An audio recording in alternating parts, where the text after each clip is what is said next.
हाँ तो स्टूडेंट्स कैसे हैं। तो जैसा कि आपको पता है हमने लास्ट लेक्चर में एक चैप्टर शुरू किया था कोऑर्डिनल यूटिलिटी एनालिसिस।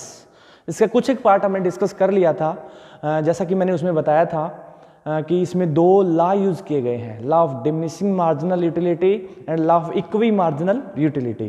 तो law of diminishing marginal utility को हमने डिस्कस कर लिया था लास्ट वीडियो में। आज हम डिस्कस करेंगे law of equi marginal utility, सम सीमांत उपयोगिता का नियम। इसको आज हम इस वीडियो में डिस्कस करेंगे, ठीक है।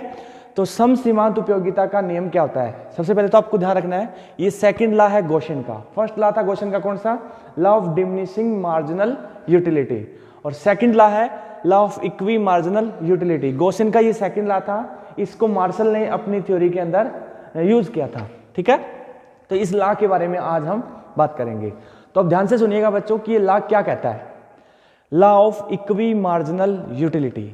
इसको एक और नाम से भी हम जानते हैं लॉ ऑफ मैक्सिमम सेटिस्फैक्शन, यानी अधिकतम संतुष्टि का नियम भी इसको हम बोलते हैं। यानी इस लॉ के अंदर, इस नियम के अंदर वो बात छुपी है कि कंज्यूमर मैक्सिमम सेटिस्फैक्शन को कैसे प्राप्त कर सकता है, कौन कौन से कॉम्बिनेशंस को यूज करके उसको जो सेटिस्फैक्शन है वो उसकी मैक्सिमम हो सकती है, इस बात को इसने क्लियर किया है। तो इसकी डेफिनेशन मैं आपको बता रहा हूं, थोड़ा सा ध्यान से सुनिएगा। ये लॉ बोलता है क्या, कहता अगर कोई भी कंज्यूमर अपनी सेटिस्फैक्शन को मैक्सिमम करना चाहता है, अपनी संतुष्टि को अधिकतम करना चाहता है, तो उसे अपनी लिमिटेड इनकम, जितनी भी इनकम उसके पास है, अपनी लिमिटेड इनकम को इस प्रकार खर्च करना होगा। अपनी लिमिटेड इनकम को, अपनी सीमित आय को इस प्रकार खर्च करना होगा कि खर्च की गई मनी की जो लास्ट यूनिट है, मुद्रा की जो अंतिम इकाई है, उससे मिलने वाली जो मार्जिनल यूटिलिटी है, सीमांत उपयोगिता है, वो दोनों के लिए, या जितनी भी गुड्स पे वो पैसा खर्च कर रहा है उसके ऊपर अंतिम रुपया जो खर्च किया, उससे मिलने वाली जो उस गुड्स की एमयू है, वो सभी के लिए क्या होनी चाहिए, बराबर होनी चाहिए। अगर ये इस नियम के अनुसार अगर वो अपनी गुड्स को परचेज करता है तो उसकी सेटिस्फैक्शन सबसे ज्यादा होगी, यानी वो कॉम्बिनेशन उसको मैक्सिमम सेटिस्फैक्शन देगा। अगर इस लॉ के अकॉर्डिंग वो अपनी परचेजिंग करता है तो कंज्यूमर को वो सेटिस्फैक्शन है उसकी क्या होगी, मैक्सिमम मिलेगी।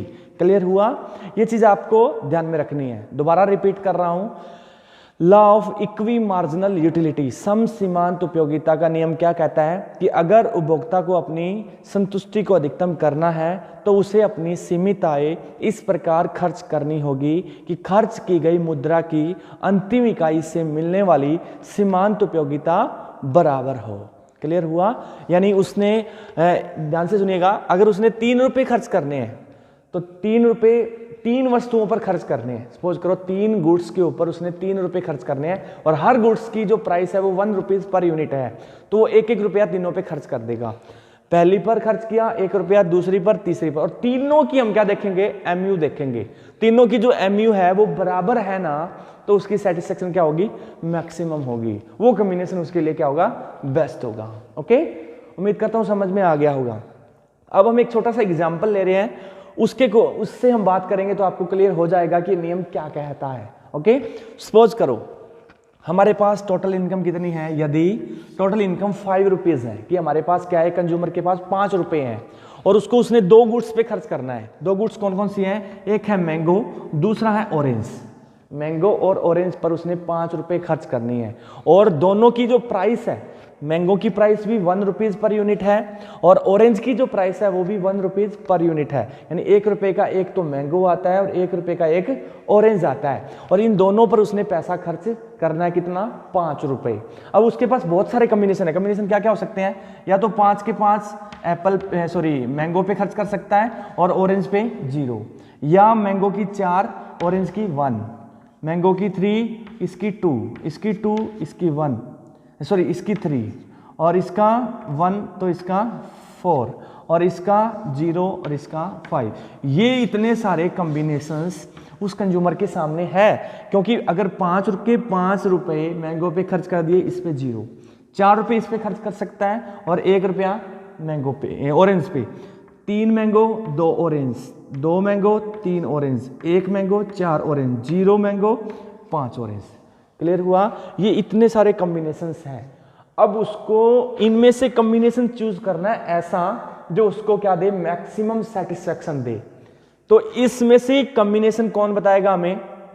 Law of equi marginal utility, सम सीमांत उपयोगिता का नियम हमें बताएगा कि कौन सा कॉम्बिनेशन इसमें से बेस्ट है और वो मैक्सिमम सेटिस्फैक्शन दे रहा है। वो क्या कहता है कि अगर किसी भी गुड्स के ऊपर खर्च किया है रुपया, अंतिम रुपया मैंगो के ऊपर खर्च किया और ऑरेंज के ऊपर जो अंतिम रुपया खर्च किया, दोनों की अंतिम रुपए की जो एमयू है, इसकी भी और इसकी भी, दोनों की एमयू क्या होनी चाहिए? बराबर होनी चाहिए। ठीक है, सपोज करो उसके बाद टोटल कितने थे? 5 रुपए।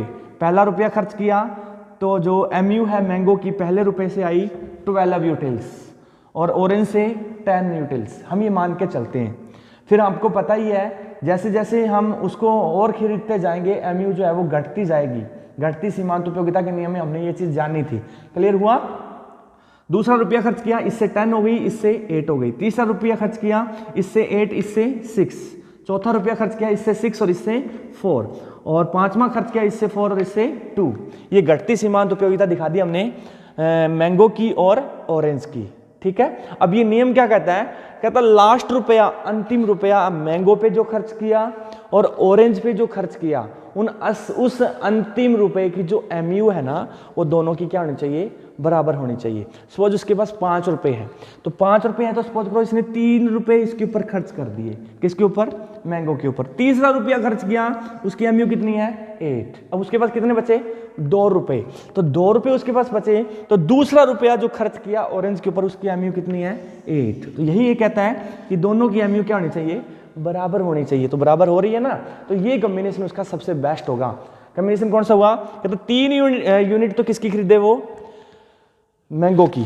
3 यूनिट किसकी खरीदे? मैंगो की। और 2 यूनिट किसकी खरीदे? ऑरेंज की। यानी ये जो कॉम्बिनेशंस है ये सबसे बेस्ट कॉम्बिनेशन है अकॉर्डिंग टू दिस लॉ।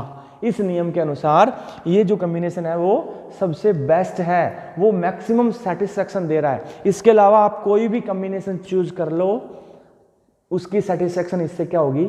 कम ही होगी। आप इसको चेक कर सकते हैं, देखिएगा इन तीनों की जो यूटिलिटी है वो हम चेक कर रहे हैं। 12, 10, 22 और 8 30, और इन दोनों की 10 और 8 18, कितनी हुई? 48। कहता 48 यूटिल्स है ना, ये मैक्सिमम है। इस 48 से ज्यादा कोई भी सेटिस्फैक्शन प्रोवाइड नहीं करेगा। कोई भी कॉम्बिनेशन आप उठा लो। अब सपोज करो हम इसकी 4 कर देते हैं और उसकी 1 कर देते हैं, कितना हुआ? 12, 10, 22, 8 30 और 6 36, और ये 36 और इसकी कितना? 10 46, 46 हुआ। 48 से क्या है? कम है। इस प्रकार आप इन कॉम्बिनेशंस में से सिर्फ इस कॉम्बिनेशन को छोड़ के कोई भी कॉम्बिनेशन उठा लीजिए, उसकी जो सेटिस्फैक्शन है वो कम ही होगी इस कॉम्बिनेशन से, क्योंकि इस लॉ के अकॉर्डिंग ये कॉम्बिनेशन क्या है? सबसे बेस्ट है। क्योंकि अंतिम रुपया खर्च किया तीसरा और इसका दूसरा, अंतिम रुपए की जो एमयू है वो दोनों की क्या है? यहाँ पर बराबर है। इसलिए ये नियम कहता है कि इसकी 3 खरीदो और इसकी 2 खरीदो, वो की सबसे बेस्ट कॉम्बिनेशन है। अगर सपोज करो उसके पास 7 रुपए हो जाते हैं, 7 रुपए आगे, पहले 5 थे तो 3 इसकी 2 इसकी, अब 7 रुपए उसके पास आगे ना, तो वो क्या करेगा? अब देखिएगा इसका 4 कर देगा और इसका 3 कर देगा, क्योंकि इसके चौथे रुपए की 6 और इसके तीसरे रुपए की क्या? 6, दोनों बराबर हो रही है ना। इस अगर उसके पास 7 रुपीज है तो 4 यूनिट तो किसकी? मैंगो की, और 3 यूनिट किसकी? ऑरेंज की, वो परचेज करेगा। ये कॉम्बिनेशन उसका सबसे बेस्ट होगा। क्लियर हुआ? उम्मीद है कि ये लॉ आपको समझ में आ गया होगा। अगर नहीं आया तो कमेंट करके मुझे बता देना, मैं फिर क्लियर कर दूंगा आपको। ओके, अब इस चीज को हम एक डायग्राम से समझेंगे। क्लियर है? हमने 2 डायग्राम बनाए हैं, 2 कर्व आपके सामने हैं, एक ये और एक ये। इस साइड हम दिखाएंगे एमयू किसकी? मैंगो की, और इस साइड दिखाएंगे एमयू किसकी? ऑरेंज की। क्लियर हुआ? पहली यूनिट जो खर्च किया रुपए की, जो पहली यूनिट थी, पहला रुपया जो खर्च किया उसकी जो मैंगो से कितना थी? 12, हमने यहाँ पर 12 दिखा दिया। दूसरे से 10, तीसरे से 8 और चौथे से 6 हमने दिखा दिया। ठीक है, और इधर पहले से कितना थी? 10, इसी के पैरेलल ले लिया 10। दूसरे से कितना थी? 8। इट मीन्स इसकी तो 3 यूनिट्स और इसकी 2 यूनिट खरीद रहा है। तो ये जो लाइन बनी, इसकी 3 यूनिट से 8, इसकी 2 यूनिट से 8, ये लाइन आपने लगानी है। और ये लाइन क्या कहलाएगी? इक्वी मार्जिनल यूटिलिटी लाइन, जो इन दोनों की मार्जिनल यूटिलिटी को बराबर शो कर रही है। क्लियर हुआ? यानी इसकी 3 यूनिट खरीदने से भी लास्ट यूनिट का कितना था? 8, और इसकी दूसरी यूनिट का भी कितना था? 8। अब अगर कॉम्बिनेशन को चेंज करें, हम कॉम्बिनेशन को क्या करें, चेंज करें। चेंज मीन्स इसकी 3 को बढ़ा के हम कितना कर दें, 4। 3 को बढ़ा के कितना कर दें, 4। इसकी 2 से कम करके 1 कर दें। देखिए क्या होगा, अगर इसकी 3 से बढ़ाएंगे 4 करेंगे तो ये पार्ट ऐड होगा, ये इसका क्या होगा, गेन। ये इसका क्या होगा, गेन। जो इतना सा पार्ट है ये हमने क्या किया, 3 से इसकी 4 किए हैं, तो इसका इतना पार्ट इसको ज्यादा मिला, ठीक है। लेकिन अब देखिए लॉस कितना हुआ, इसकी 2 से घटा के हमने कितना किया, 1, तो ये इसका क्या हो गया, लॉस।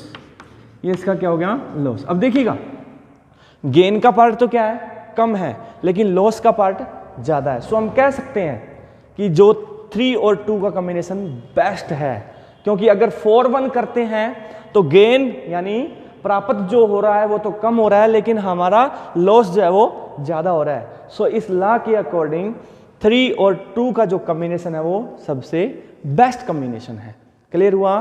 तो ये लॉ यही बताता है। एक बार फिर रिपीट कर रहा हूं, इस नियम के अनुसार अगर कोई भी उपभोक्ता अपनी संतुष्टि को अधिकतम करना चाहता है तो उसे अपनी सीमित आय को इस प्रकार खर्च करना होगा कि खर्च की गई मुद्रा की अंतिम इकाई से मिलने वाली जो सीमांत उपयोगिता है वो क्या होनी चाहिए, बराबर होनी चाहिए। ये तो 2 गुड्स थी, अगर 3 होती, 4 गुड्स होती तो चारों के ऊपर अंतिम रुपया जो खर्च किया उसकी एमयू को हम देख लेंगे।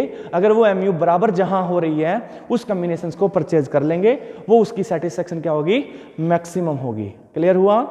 उम्मीद करता हूं आपको समझ में आ गया होगा। आज के लिए इतना ही, इतना सा आप अच्छे से अपनी बुक में रीड कर लेना, बाकी हम करेंगे नेक्स्ट वीडियो में। Okay, thank you.